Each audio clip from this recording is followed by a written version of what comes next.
Miongoni mwa zile kamati ndogo ndogo, nitaanza kuchambua kazi moja moja ya kila kamati ndogo. Tuna kamati ya ulinzi na mapokezi au mapokezi na ulinzi.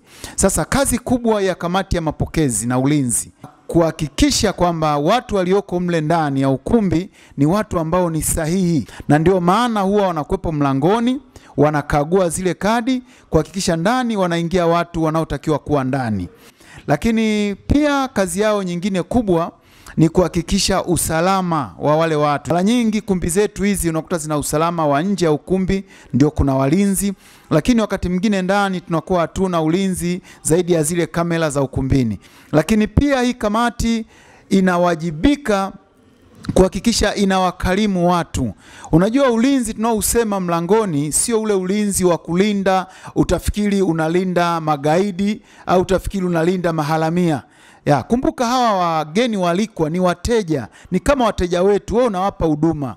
Wapokee kwa kauli nzuri. Hatuna ule ulinzi wa kusema unakuwa na vilungu no, wakaribishe vizuri. Mtu mwingine anaweza kaja na mke wake vizuri, lakini wamesahau kadi nyumbani. Ni wajibu wako, usiwaambie kaa huko, toka huko. Hapana, mpokee vizuri, muulize jina lake. Ndio maana kuna kumbukumbu ziko pale kwa katibu au mtu mwingine wa mlangoni, atafuatilia jina na namba yake, basi utavichukua, utamkaribisha, ataingia vizuri tu.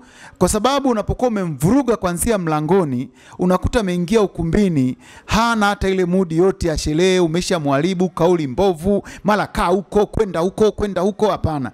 Hii kamati ya mapokezi tuhakikisha tunaweka watu wanaojielewa, watu ambao wana sifa za kukaa kweli na kuwapokea watu. Lakini jambo lingine ambalo ningependa kukazia kuhusu kamati ya mapokezi, pamoja na shughuli nyingi ambazo unazielewa, unaweza kuendelea kuziandika hapo chini kwenye comment. Tunawasihi sana watu kuwahi mapema mno. Kisha inaboa sana mgeni mwaliko umefika mapema, alafu unakuta mtu akukaribisha mlangoni hayupo, unalazimika kukaa nje. Maana mtu akukagua kadi hayupo. Zingatieni sana mnapochagua kamati ya mapokezi na ulinzi, wawe ni watu wanaojitambua, watu wenye hekima, watu wenye busara, ambao watasababisha wageni walikwa wakafurahia, wakasema kweli tumekuja kwenye sherehe. Mungu awabariki.